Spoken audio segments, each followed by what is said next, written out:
In this video, we'll take a first look at commas. There will be several other videos on different uses of commas, so if this video on items in a list and parallel structures doesn't answer your question, one of the others probably will. While it may seem like commas only exist to frustrate you, they actually do have very specific purposes, though those purposes have changed over time. Originally, commas were used as breath marks, showing readers or singers where to take breaths as they were reading or singing aloud. Since we do a lot more reading silently in our heads these days, they've switched their purposes over the last few hundred years. Commas clarify meaning in written text that's usually intonated by tone of voice. They also serve as visual cues to help readers divide sections of a sentence. Ultimately, though, they help generate ethos, that is, credibility. If you can show your reader that you know how to use commas effectively, they'll likely trust you. A common mistake does the opposite, making them doubt your attention to detail. If you've had a hard time with commas in the past, don't worry. They're actually really hard, and most people, even really educated people, depend on feel and experience more often than rules.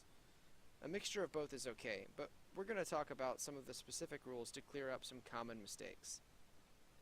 You may be familiar with this one.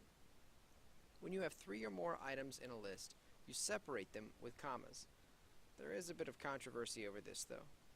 Take a look at our sample sentences.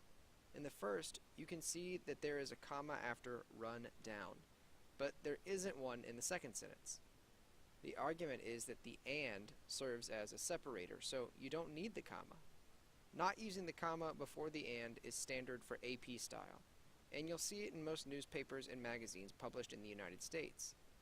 The serial or Oxford comma, the one that does go before the and, is used in MLA style and, unsurprisingly, by the Oxford University Press. In general, I recommend using the serial comma. To clarify, I think you should put the comma before the and. Let's take a look at why. The issue here is that it helps avoiding confusion when dealing with appositives. Let's take a look at the sample sentence. I threw a party for my dogs, Mr. Mango and Ginger. Without the serial comma, it's unclear if I'm talking about 3 parties, my dogs, someone named Mr. Mango, and someone named Ginger, or if I'm talking only about my dogs, whose names are Mr. Mango and Ginger. If we include the serial comma, it's clear that I'm talking about 3 separate groups.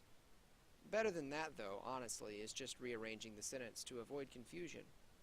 Look at the final 2 examples here. Even though I don't use the serial comma in the first instance, and I do in the second, there's no possible way to confuse the meaning of the sentence. Next, let's take a look at parallel structures. This rule isn't necessarily related to commas per se, but it is related to items in a list. Look at the first sample sentence. Does it seem awkward to you? I love when I get lunch, have a snack, and dessert. The thing about parallel structures is that they have to be, well, parallel.